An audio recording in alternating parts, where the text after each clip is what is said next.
Meet Victoria. She is Russian who has been living in Serbia for 17 years. She works as a journalist and interpreter, and she has submitted papers to become a Serbian citizen. She shared with me how it was in Serbia in the 90s, how it feels to renounce your original citizenship, and why the Serbs' attitude towards Russians is changing now. Enjoy. So you lived here in 90s when it was 93 to 97. It was so turbulent time in Serbia. I don't think it was more turbulent than in Russia, honestly, because, okay, both countries were collapsing, Yugoslavia and Soviet Union, but Belgrade back then was way safer than Moscow. For example, you did have lots of organized criminal here, but it was still kind of gentleman thing. Like you'd have a bar where mafia is gathering, and you have a bar next to it that's completely civil. So it's on you to choose which bar you're gonna go into. Also, I was a kid. I don't think I really got all the complicated stuff about the war and so on, not completely. And the third thing is, I was kind of privileged because my parents were paid in foreign currency, back then US dollars. So the whole thing with hyperinflation or something like that wasn't our problem. What memories do you have from this period? About Belgrade, about Serbia? Back in Moscow, we lived in an apartment in a big building, and here we were renting a floor in a private house, and we had a cherry tree in the courtyard. So it was really something very special for me, as for a kid from a megapolis, that I could just walk out in the morning, climb on the tree and pick cherries. That was something completely amazing. It is a city of my childhood. I really can list the memories, but once I got back in 2011, when I was invited to work here, I really had that feeling that I was coming back home. So it wasn't a foreign city or foreign country for me anymore. But then again, one of my strongest memories, my parents were journalists, and once they had no one to live me with, I was 10 years old. So I traveled with them to the city of Vukovar that was almost destroyed in Serbian Croatian War. And that was the first time when I saw like real traces of war, not on TV, not from my parents' stories, but just I was there and I saw those buildings with no window glass or something. I remember a Russian soldier from Blue Berets, a peacekeeping union. He came to the city to then escort us to military base, because you couldn't enter it on yourself. And after 3 hours in car, I wanted to step to the grass, just from the road to stretch my legs. And I remember how I'm making that step, and he grabs me from my coat and pulls back so strongly, I almost fell down, and he screams at me, "Are you crazy? There are mines everywhere." That was my first understanding of war. That there are mines everywhere. I think that's the day I became a pacifist. What do you think, how country has changed since this time? What changes do you see? About everything, I would say, but people. This is still a very hospitable country and very hospitable city. And I have this saying that if you don't like Paris, you have no eyes. Because obviously it's a very beautiful city, right? But if you don't like Belgrade, you have no heart. Even though it's gray, it's weird, it's not always clean, let's be honest, and it has these very different and illogical buildings, but we should remember that during its history, Belgrade was bombed more than 80 times, and the last one in 1999. We built what we could, we saved what we could, and of course everything changed. There is no more sanctions, no more hyperinflation, no more people with plastic bottles standing in line on petroleum gas stations to fill them, because they wouldn't have for the whole car, they'd have money for this much. Politics changed. Serbian political course has changed. I mean, now it's a candidate to European Union, and lots of things come from it, from legislation to just the concept of what's going to be tomorrow or in 10 years or whatever. But the main thing, people are the same, and when I'm saying that, I mean in the best way possible. You are saying now about changes since 90s. Yeah. If we take a shorter span from 2011. The prices are higher. Inflation is really biting our asses. Actually, I was writing an article today.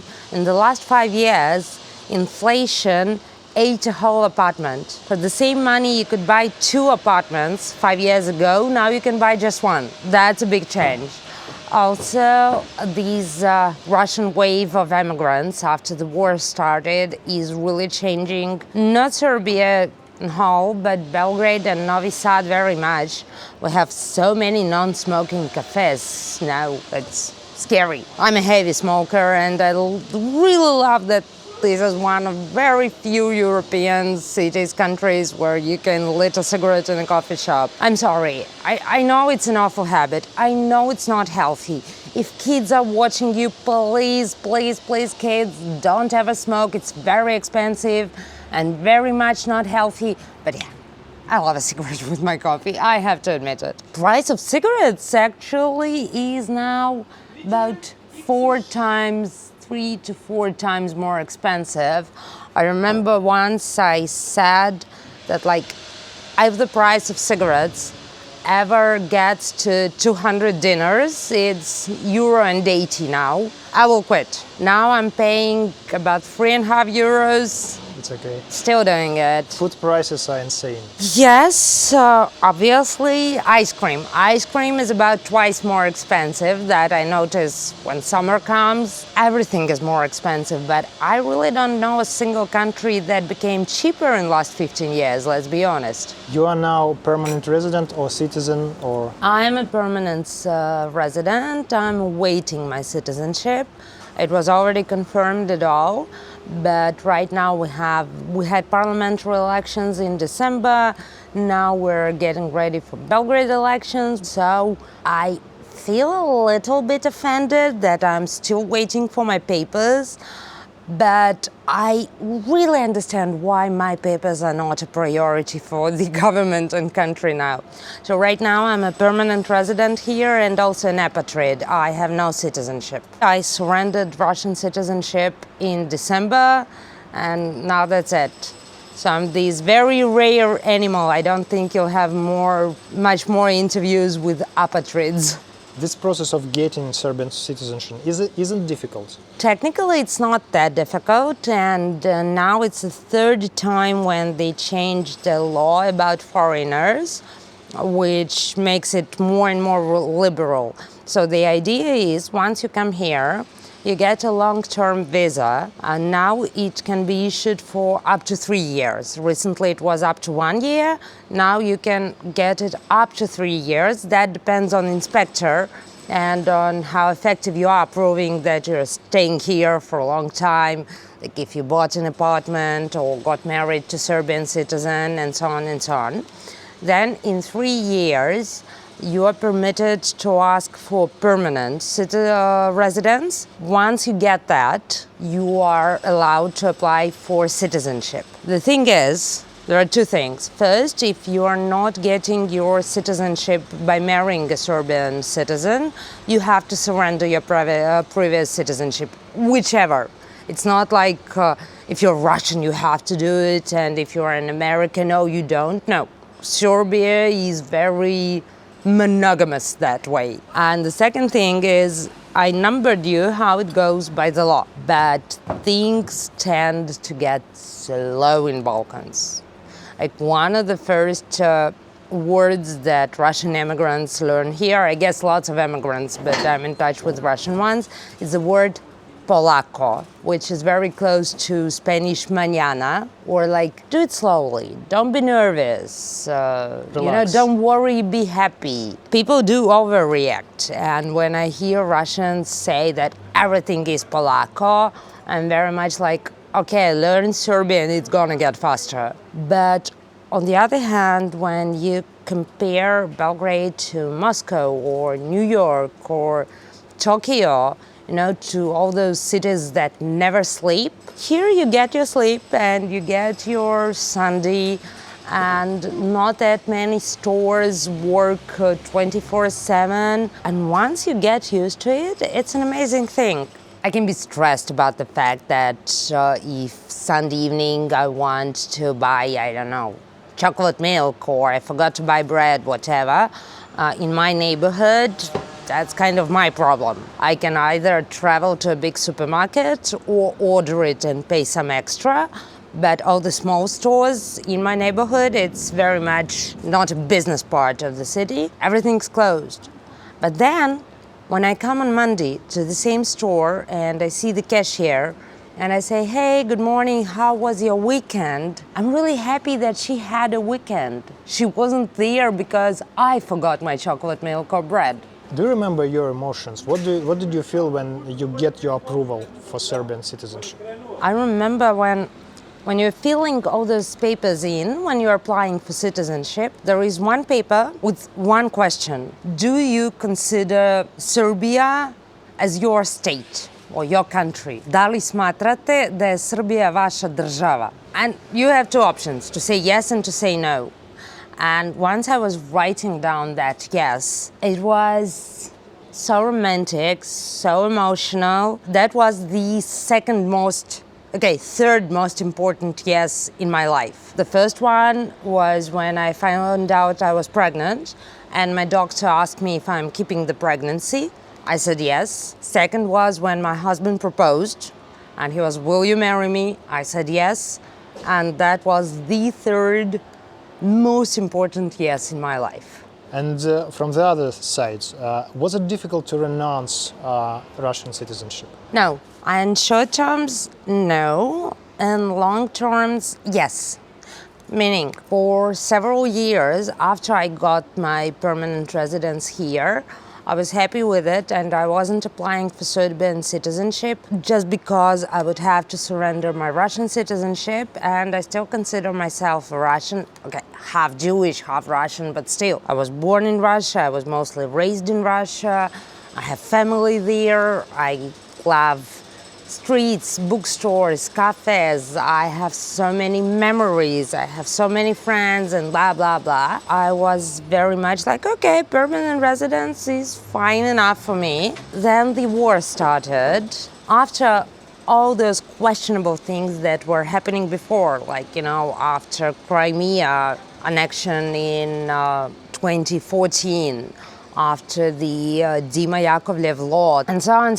And then February 2022, the war started, and my grandma, for example, she was from Mariupol. She was Jewish, but that city that Russian army almost completely destroyed, that was her city, town, whatever. I felt like, okay, I still love my country, but I'm completely ready to divorce my government. And in that way, it wasn't difficult because it took me years and years to think about it. So, do you consider yourself now Russian or Serbian? Right now, I consider myself a bit homeless in those terms, and I talked about it to my psychotherapist, so you see I'm not crying about it. But I am Russian, I am Jewish, I am Serbian, I'm all of those things. And sometimes it feels like I'm lacking some roots. But on the other hand, sometimes I feel like I have more roots than your average citizen of any country. Feeling of being all those things and then probably being a bit of none can be both liberating and empowering, but also very depressing. So, depends on the day you ask me. Maybe another answer to your question will be that I'm raising my son, he is almost 11 now, knowing that he's half Serbian and half Russian. So he speaks both languages, he's bilingual. I'm teaching him about his heritage, about his family back there, about everything.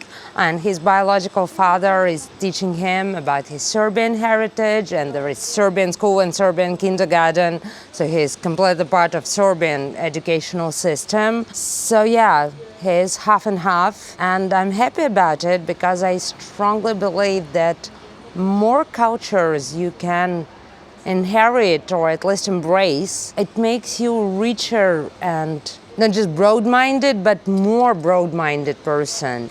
And I believe that if people were more, say, welcoming to other cultures, other ideas, if they were more, less xenophobic and more, wow, you're so different, tell me more about it, maybe we'd live in a better world. Mislim, možete normalno da razgovarate, samo ne preglasno, ako može. Hvala. Nadam se da nećemo predugo. You are so fluent in Serbian. How long did it take to learn the language? And About 3 how did you months, manage? but I have to remind you that I hacked the system. I came here when I was 7 years old and I lived surrounded with Serbian kids. So I had 2 options. I start speaking the language or I have no one to play with.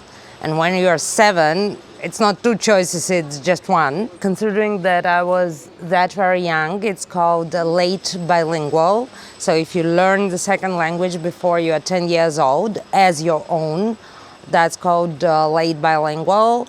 And I have to admit it, a good ear for foreign languages. You'd think I have a good musical ear, but no. When I sing, people leave. Any tips for learning Serbian? Learning it. I mean, totally, because lots of Russian speaking people make this mistake. They are like, oh, those 2 languages are so alike. I learned like hello and goodbye, which is zdravo and ciao, and I'll be fine. No, first of all, Russian and Serbian are both Slavic languages, but they're not that alike. Second of all, you can count on just getting it from the air when you're 7. When you're 37, I wouldn't recommend counting on it. Good news is that Serbian is it's very logical and very structured language. So once you have all those cases and verbs and so on written in tables, it's very Excel language. Once you have it, you can start getting your vocabulary from all around. Da li imaš neku omiljenu riječ na srpskom jeziku? My favorite word, one of them, is popizdeti, which is an extremely rude word, but in Serbian it's not taboo. Like, we know that those words are rude, but we don't taboo them. That means to be very angry, like black screen or red screen before your eyes are angry. And you don't have such a strong verb in any other language. Trust me, I tried. And you don't have this obscene word in Russian. You will try, I know you're trying to find it right now, you will not. Before knowing that word, popizdeti, I had the emotion, but I didn't have the verb to express it. Now I do. My favorite word in Serbian is vukajebina. It is an obscene word too, and it means Far far away where wolves fuck. Yeah, it's nice. And if you want to say it in a nice way, like if we're filming for kids, you say Bogu iza leđa, which means behind God's back. Like so far away, even he doesn't look there. How to socialize with Serbians well? The first thing you have to know your neighbors. That's something you really have to do. Because not saying hello to your neighbors or not knowing their names here, it's not even rude how weird it is. You should remember about your hobbies. For example, like if someone loved paintball back in Moscow or St. Petersburg or Paris or whatever, they have paintball clubs here. If you love billiard, you go play on billiard, and so on, so on, so on. It's not even thinking out of box. It is just opening one side of your box to attract other people in it. Do you think that Russians that came here recently socialize with Serbians well? I think not enough, honestly, and I'm not the only one who thinks so. We had lots of articles and press materials saying that Russians are creating their own bubble and their parallel world. It's on one hand, and of course I want people to assimilate more actively and so on. But then again, I completely understand that the whole situation of them emigrating here is a huge shock and trauma, and lots really, like the minority was thinking about moving to Serbia before the war started. I can't criticize them, but I would love to motivate them. Do you think they are able, in long-term perspective, to bring some good impact for the country, or they are on temporary stay here? Different people differently, but for sure, for example, there have been lots of art shows of young and not that young Russian artists who are creating the art here as immigrants, as Russian people in Serbia, and that will be anyhow a part of Russian cultural influence going into Serbian culture. You have an amazing project, Drug drugu, to each other, I would translate it, that's projecting movies in different languages, Russian and Serbian, that have theater in both languages, Russian and Serbian, and now they are preparing a big art forum that's going to be called Beography or Belgraphy. All of that is amazing. Also, maybe some of our cuisine will become a part of Serbian cuisine. IT companies are producing a lot of things that might either become a part of Russian IT market or at least be sold, but taxes they pay here. So yeah, for sure, some good must come out of it. How do you perceive these Russian immigrants that came here recently as a person who have been living for a long time here? Back in Moscow, I never had that Moscovite thing about, oh, they're coming to my city. Here, unfortunately, I do have it. Like, oh, they're coming to my Belgrade. It was my secret place. And I want people to learn language. I want them to stop criticizing even those things that deserve to be criticized. Objectively, they do. But subjectively, I'm like, you're guests here. Be nice, play nice, learn language, and shut the fuck up. It is completely wrong. I'm saying it's not nice, it's not logical. It is something very much emotional. Some Serbs think the same thing. Some are very Russophiles, loving Russians for them just being Russians, Orthodox Christian or whatever. Some don't really care, only blame Russians for the apartments price rising. There are different perspectives. Yeah. I'm working on mine. I'm trying to be nicer. And what about Serbs? Do you think that their attitude towards Russians somehow changed? It is changing for sure, because historically Serbians love Russians due to the First World War history and lots of other shared parts of history. But the Russians who came here, they're not the whole Matryoshka Babushka and pro-Putin lovers that some Serbian people would expect them to be. So in general, it turns out that we are, me including, I'm not a Matryoshka Putin-loving person, we're ruining the myth, the legend of Russia that people were loving for so many years. And no one loves when you crash their dreams or their legends. But also, I think in some time, it will be a very enriching mutual experience, because that's our chance, just like the project Drug drugu is doing, to meet the real us. What do you think Russia can learn from Serbia? A dose of black humor and readiness of self-sarcasm and surviving in very complicated situations, like Serbs were dancing on bridges when NATO was bombing those bridges. And polako. Sometimes we all do. It doesn't depend on nationality, to slow down, and think about what's going on instead of doing and doing and doing and then being very much stressed out over doers. What Russian people who came here recently do not understand completely about Serbia? That Serbs are a very proud nation and that